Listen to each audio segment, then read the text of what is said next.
changes every which way. You got to hold on to what you need. And if I hide myself away, how could I go with the world alone?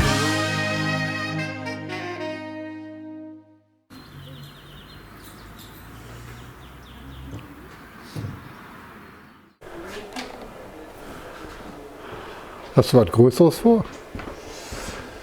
Ja, wir sind heute hier am Rothaarsteig in Schmallenberg. Wir sind im Prinzip vom Rolf eingeladen worden, hier mal ein bisschen zu filmen und haben das Glück, mit dem Verein eigentlich recht gut befreundet zu sein und haben die Möglichkeit, heute mal hier vor Besucherstart schon mal zu sehen, was passiert, was läuft. Ich sehe schon gerade, wird das Schild angemacht, heute frische Waffeln. Und und da kommt der Initiator des Ganzen, kommt halt hier zu mir. Ich darf hier mal kurz vorstellen, das ist der Rolf, das ist ein Mitglied. Richtig, ja? Genau.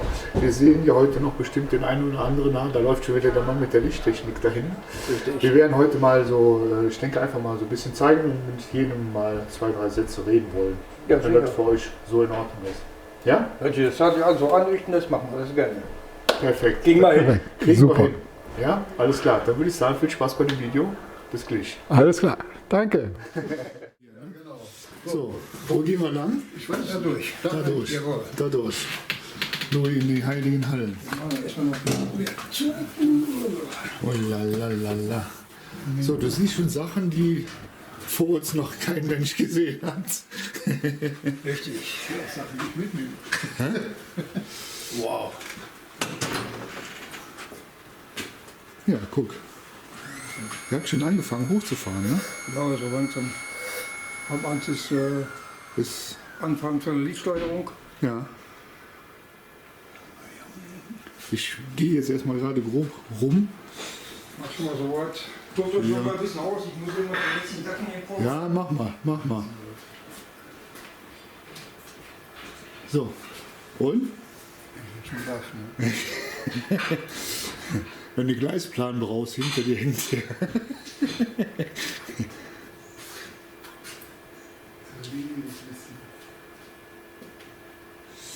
Also wir sind jetzt hier beim Hochfahren dabei. 12:30 kommt, wird Licht und alles gemacht. Also wir sind jetzt hier drin ohne Besucher. Und von daher läuft das schon mal wunderbar. Ja, Freunde, was ihr hier seht, das ist die Haupttechnik, die Hauptzentrale. Hier wird, wie gesagt, gerade eingerichtet, synchronisiert mit iTrain und auch mit der Lichtsteuerung. Die Lichtsteuerung ist von wem? Die ist von Logstor Digital, ne? Logstor Digital und iTrain. Und iTrain zusammen. Also hier wird, wie gesagt, mit iTrains und Logstor Digital gearbeitet.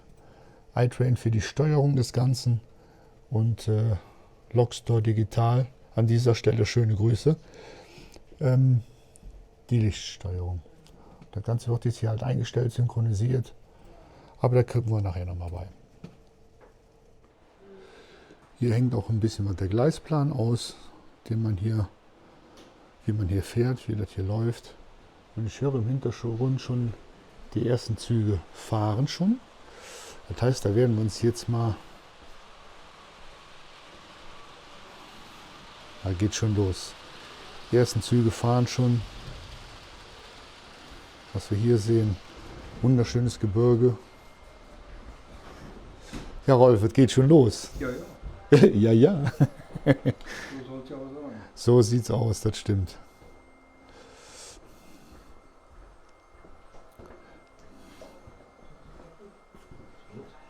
Autokino. Auch eine sehr, sehr schöne Geschichte.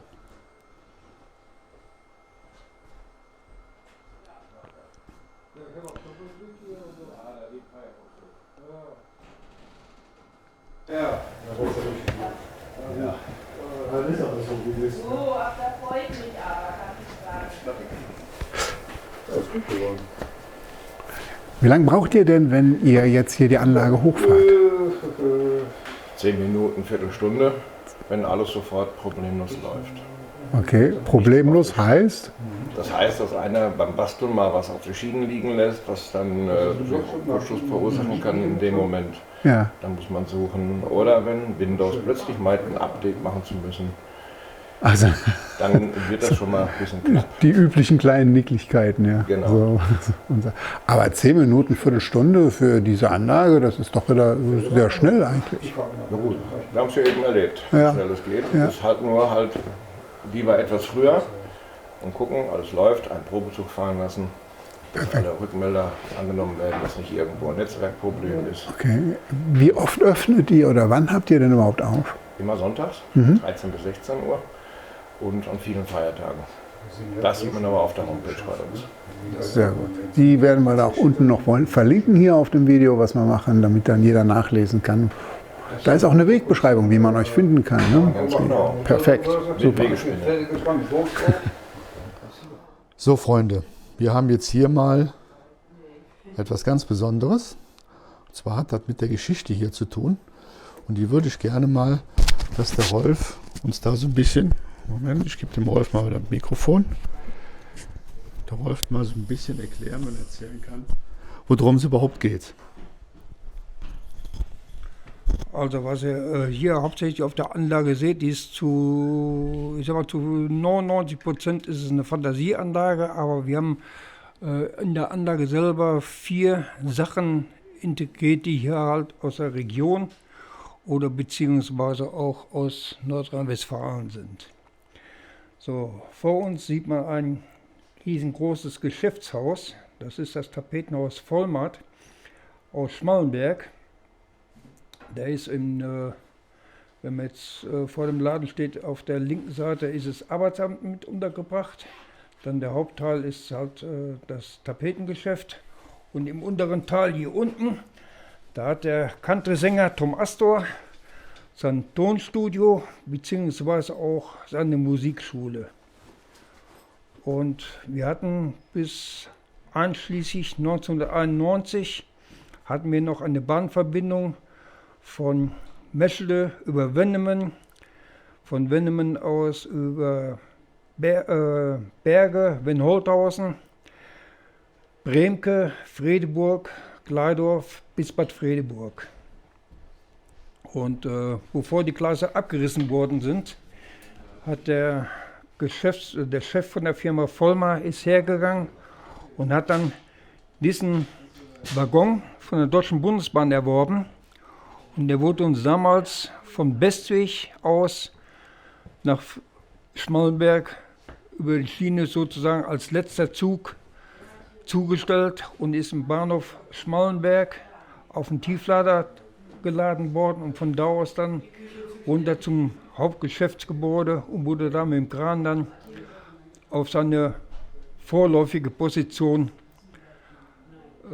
abgestellt. Er stand im Freien, das ist aber dann hinterher umgeändert worden.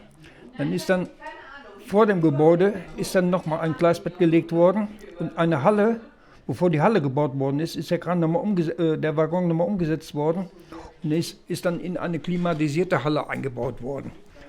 Und dann wurde der Waggon halt von außen und von innen renoviert und hat dann auch eine Lackierung bekommen,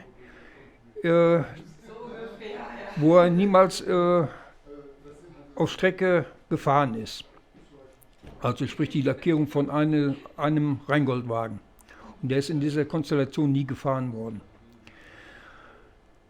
Das war 1991 und wenn ich mich richtig erinnern kann, ist dann 1996, hat der Tom Astor ein neues Country-Album rausgebracht. Und dann haben die dann vom ZDF erfahren, dass in Schmallenberg auch ein Eisenbahnwagen bei seinem Tonstudio steht. Und die haben dann eine Anfrage gemacht, ob sie dann für die Veröffentlichung oder beziehungsweise für das Promoten des neuen Country-Albums, ob sie dafür Filmaufnahmen machen könnten. Dann hat der Tom Astor ja gesagt und dann haben die ihren ganzen Tross eingepackt, Catering und alles, was Rang und Namen hatte, ist dann gekommen und haben dann Filmaufnahmen gemacht und das ist dann alles auf DVD festgehalten worden.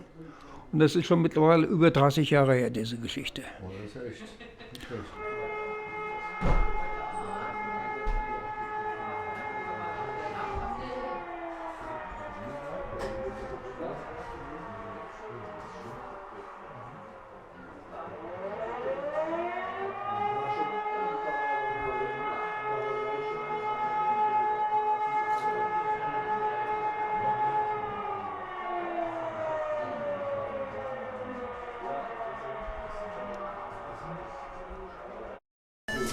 Es brennt, wir warten auf der Feuerwehr.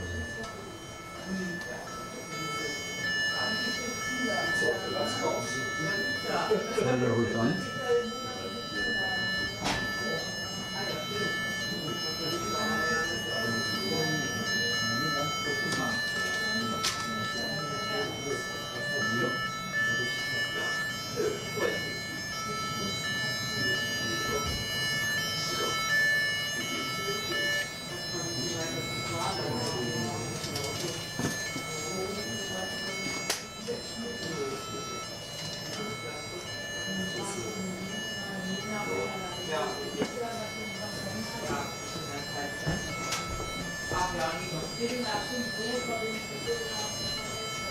Weitere Fahrzeuge wurden hinzugezogen.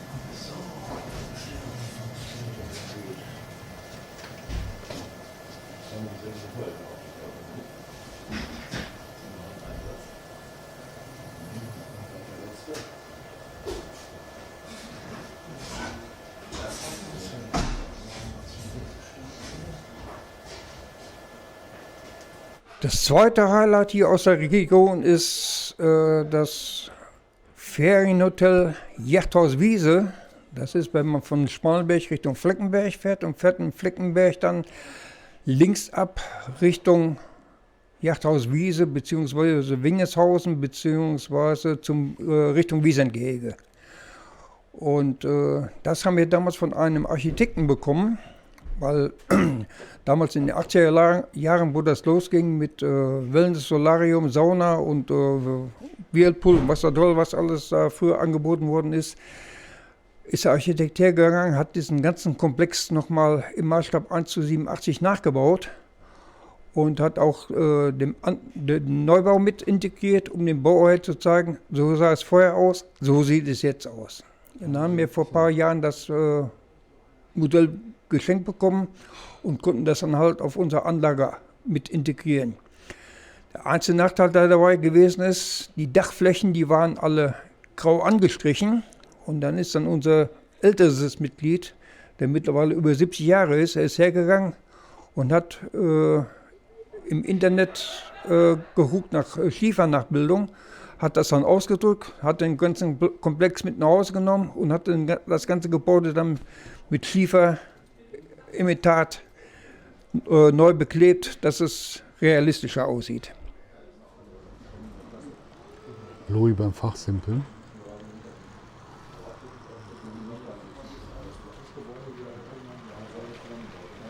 Es gibt auch viel zu sehen hier und viel zu erzählen.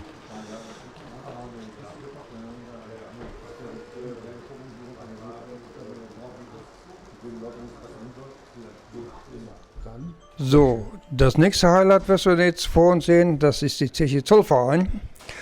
Und die haben wir vor ein paar Jahren von einem Gast geschenkt bekommen. Und zwar hat sich das folgendermaßen zugetragen. Der kam sonntags hier hin, hat ordnungsgemäß einen Eintritt bezahlt und hat dann hier geguckt und ist dann an mich getreten und hat dann gefragt, ob ich nicht Interesse an der Zeche hätte.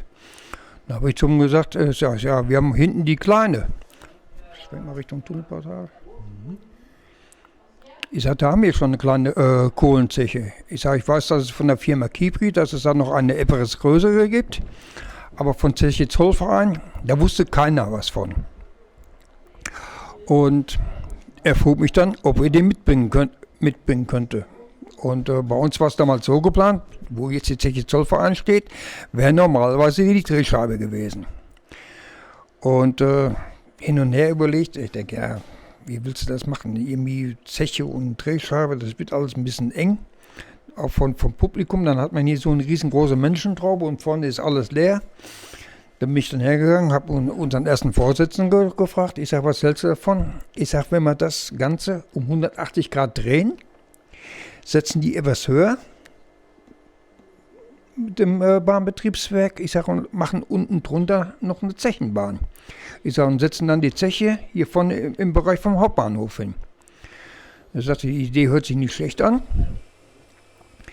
Und naja, wie gesagt und getan.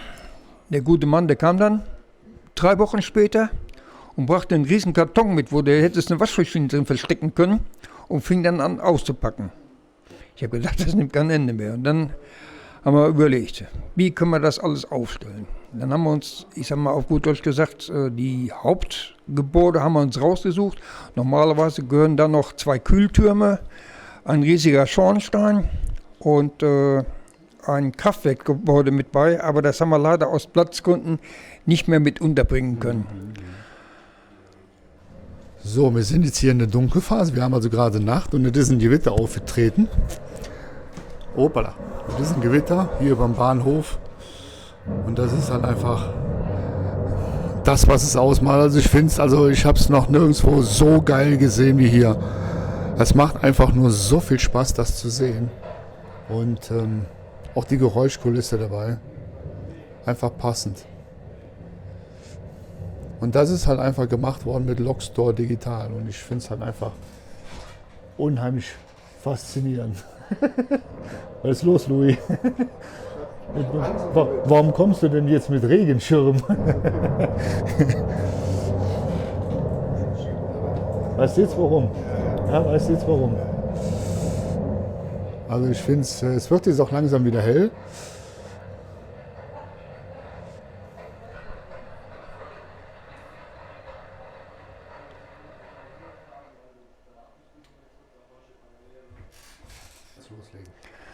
So, das 4. Highlight, was wir haben, das ist eine Spitzkehrenstrecke. Und zwar, soweit ich informiert bin, gibt es in Deutschland beziehungsweise gab es nur 2 Stück.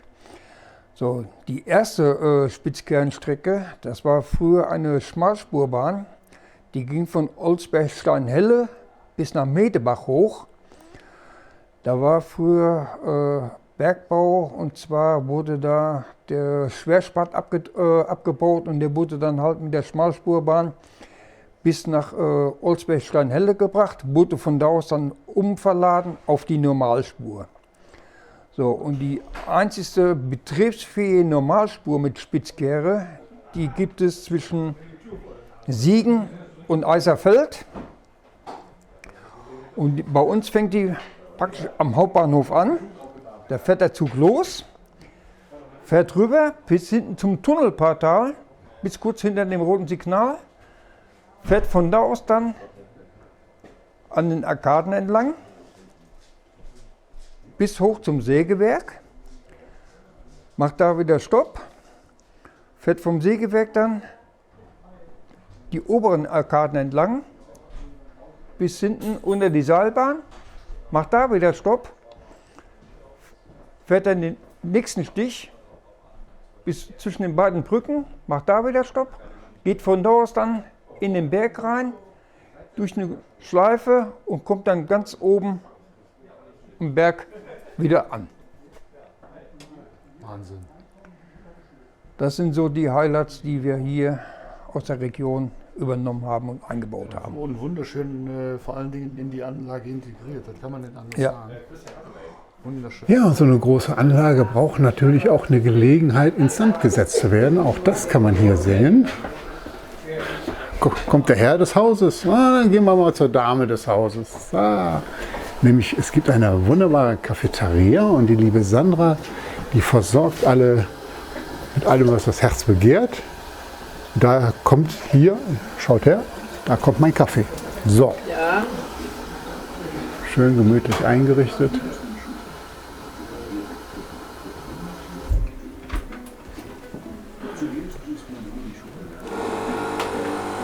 Ein unbekannter Gast. Oh, ehrlich.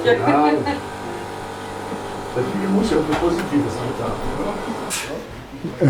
Wie viele Reinigungszüge habt ihr hier im Einsatz? Wir haben hier 2 am Fahren und noch auf einen Dapol, der momentan in Reparatur ist. Und die laufen ununterbrochen, ne? Die laufen eigentlich ununterbrochen im normalen Betrieb mit. Ja. Der muss Die jetzt gerade Woltern, tanken. Also die Staubsauger permanent und die Schleifwagen, die in unregelmäßigen Abständen, wo wir so meinen, dass wir so brauchen. Aber die Staubsauger regelmäßig, weil die holen auch enorm was raus. Mal gucken, wie viel drin ist. Dieser Schattbad, war das der erste, den ihr gemacht habt hier? Der erste war da hinten der große. Der große, den sehen wir gleich noch. Und der hier ist jetzt auf 3 Ebenen verteilt? Ja, das ist einmal die Dampfzüge unten. Das ist der Schattenbahn 5, der fährt quasi hinten ums BW rum. Und die anderen beiden kommen hier oben in diesen Bahnhof rein. Da ist jetzt passiert. Hoppala. Weil zu viel von der Kasse weg ist, ja. Da er sich da nicht reinmischen lassen will, muss er rennen. Gehen wir ruhig weiter.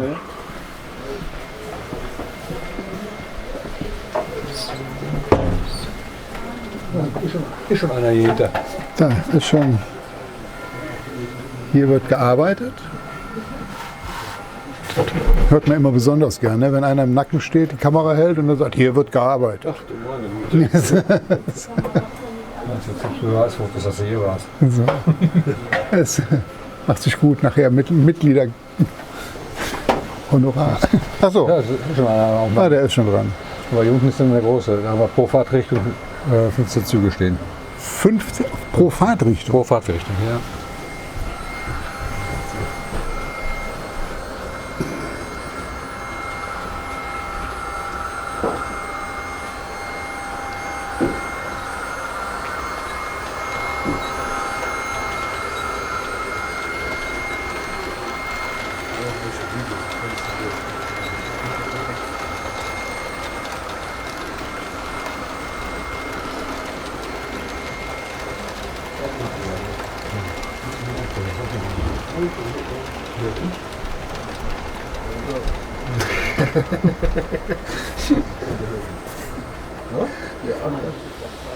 So, wir sind jetzt mal hier an der Stelle, wo normalerweise kein Mensch hinkommt. Auch wieder ein Schattenbahnhof, den ihr aufgebaut habt. Ja, hier haben wir einen Schattenbahnhof, wo wir viele ausländische Züge haben, beziehungsweise Schweizer und Österreicher Züge. Und die fahren aber auch auf einem eigenständigen Kreis, der unabhängig von der Rest der Anlage ist, damit wir Zugbetrieb haben, falls im anderen Bereich was ausgefahren ist. Unglaublich, unglaublich. Der nächste Zug hier oben, der liegt bei 3,80 Meter. 3,80 Meter. Was hier unten hängt, wieder mit der Hauptanlage zusammen. Und draußen ist jetzt, wir stehen jetzt hier im Trockenen, draußen ist ja jetzt wieder Gewitter.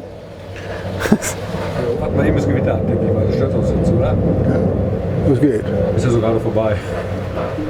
Das ist perfekt. Was habt ihr hier? Hier bauen wir noch eine Wendestraße für die Autos auf, die LKWs, mit mehreren Spuren, damit wir die Fahrzeuge unabhängig voneinander wieder rausfahren lassen können, dass sie nicht diese reinfahren wieder rauskommen. Junge, Junge. Der Fahrzeugwechsel reinbekommen. Aber dann müsst ihr ja, wenn ihr hier dran wollt, müsst ihr schon recht gelenkig sein, oder? Ja, muss man ja überall, wenn man drunter ist. Ich sehe gerade hier Kabel. Welche Querschnitte fahrt ihr? Also die Hauptstrecke-Kabelverbindungen haben wir mit 2 5er-Kabeln gelegt und gehen dann runter bis auf 0,75. Wir haben jeden Schienenverbinder mit Strom versorgt. Hier hängen die Kabel noch runter, da sind wir dabei, die anzuschließen, damit wir eine sichere Stromverbindung haben. Weil wir festgestellt haben, dass ab und zu mal ein Schienenverbinder ausfällt und wir wollten nicht direkt an die Gleise löten. So, jetzt sehe ich, dass hier in dem Schattenbahnhof auch die Züge hintereinander stehen. Habt ihr denn hier eine Blocktrennung drin oder wie habt ihr das realisiert? Ja, hier sind 2 Blöcke und der Rest ist vom Computerprogramm automatisch gesteuert dann. Der Vorteil ist halt auch, man kann auch einen langen Zug in 2 Blockstellen setzen. Dann ist er halt für den nachfolgenden Zug gesperrt. Das heißt, es spielt keine Rolle, wo die Züge stehen. Wobei nach Möglichkeit ihr eigenes Gleis bekommen. Ich sehe gerade, ihr habt Gummikork hier genutzt, 3 mm und unten habt ihr Kork. Ja, wir haben mit Kork angefangen als Unterlagsbahn, als Schallschutz. Und dann ist ein Mitglied hier reingekommen, das Beziehung zu dem Hersteller von den Korkgummimatten hatte und haben die dadurch günstiger bekommen und haben dann aber festgestellt, auch, dass die Schalldämmwirkung von den Korkgummimatten wesentlich günstiger ist. Wesentlich besser ist so. Okay. Ja. Ich habe ja irgendwann mal so einen Film, so einen Dreiteiler gemacht über Gummikork und mich hat das auch eigentlich Das hat uns, überzeugt. ja, das hat uns definitiv überzeugt. Und diese Unterschiede die sind halt in verschiedene Mischungen, verschiedene Matten. Ja, ja. Und wir haben alles geklebt. Okay. Wir haben hier einen Peppi in Welchen Kleber habt ihr dafür genommen? Glasfaserverstärkten Kleber genommen, weil der wesentlich besser haftet. Und wo er nicht gehaftet hat, haben wir unsere Kollegen dann vergessen, das Ablüften zu machen. Naja. Und die Schienen haben wir auch nach Möglichkeit alle nur geklebt. Wir haben nur an bestimmten Stellen geschraubt bzw. genagelt, wo man Verdacht hatten, dass wir eventuell wieder aber mal eine Weiche austauschen müssen oder sowas.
Und hier kann man nochmal Steg für Steg, kann man hier nochmal sehen.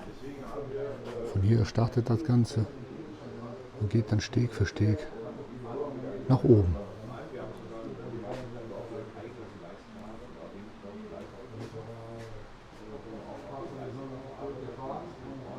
Hat ja viel Arbeit mit Schwanger. Absolut, ja, ja. Sehr schöner Marktplatz hier. Da hat richtig was los. Mit Trompete und Volksfest. Der Pfarrer steht in der Tür und guckt sich das Ganze an hier.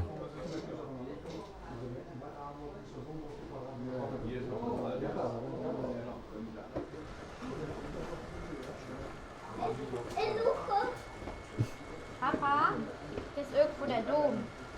Wo ist noch einer von mir?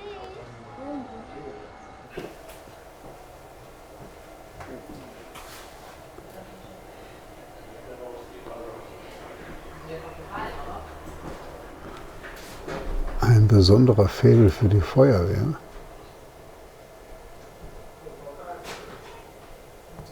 Da müssen wir der Sache mal auf den Grund gehen. Dann habe ich angefangen, eine Gipswände aufzutreiben. Dann habe ich das dann trocknen lassen. So, und dann nehme ich. Da habe ich das Zeug dann gemacht. Ja. So sieht das dann aus. Also ich bin da auch, ich bin oben der Kran. Das hat ich mal angefunden. Oder ich nehme so einen Eimer mit drunter hängt. So als Reserve.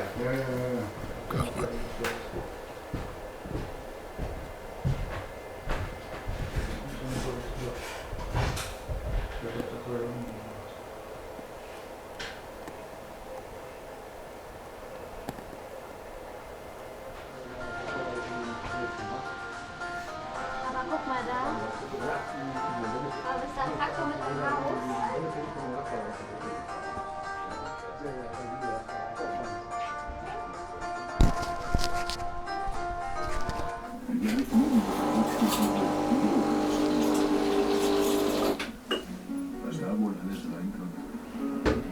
In jeder Ecke, wo man reinschaut, ist das Thema Eisenbahn.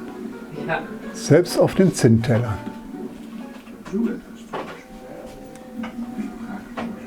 Da wollen wir mal hoffen, dass sie gleich noch hier hängen.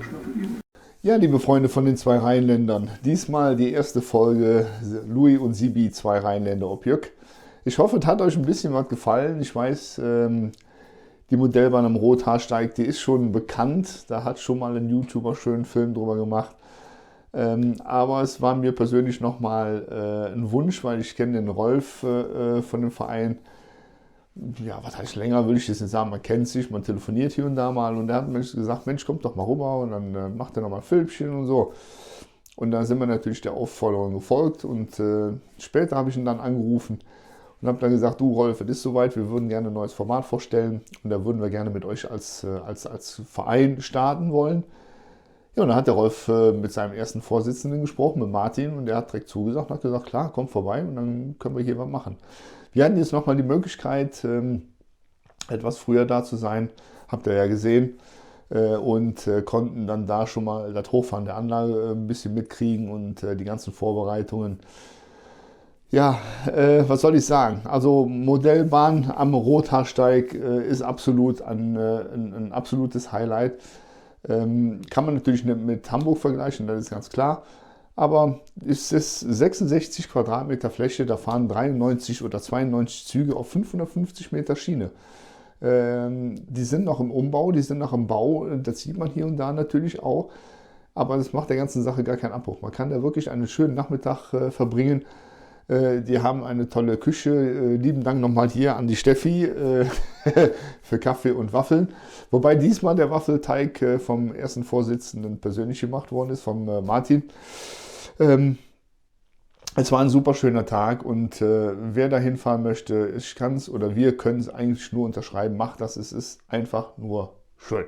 Es macht unheimlich viel Spaß. Die sind total lieb und nett, zuvorkommt die Leute dort. Ja, macht dann einfach mal Öffnungszeiten. Die haben sonntags von 13 bis 16 Uhr auf, feiertags auch. Das müsst ihr halt einfach mal auf der Homepage gucken, die ich unten noch verlinken werde. mbc-schmallenberg.de, und da könnt ihr dann noch die aktuellen Öffnungszeiten sehen und genau, wie das dann da vonstatten geht. Ich kann nur sagen, Martin, Gerold, Rolf, Niklas und auch natürlich die Steffi, vielen, vielen lieben Dank, dass wir bei euch sein durften, dass wir so ein bisschen filmen durften, dass ihr euch die Zeit genommen habt für uns. Es hat einen Riesenspaß gemacht und wir kommen sicherlich auch mal wieder und dann ohne Kamera. Ja, Freunde, das war's erstmal mit unserer ersten Sendung. Zwei Rheinländer ob Jück. Wie gesagt, ich hoffe, es hat euch ein bisschen gefallen. Wir hatten einen Riesenspaß. Das konnte man, glaube ich, auch sehen. Und ja, wir würden uns freuen, wenn ihr beim nächsten Mal auch wieder mit dabei seid, wenn die zwei Rheinländer wieder ob Jück gehen. Ne? Alles klar. Dann würde ich sagen, bis dahin. Tschüss, euer Sibi. Macht's gut.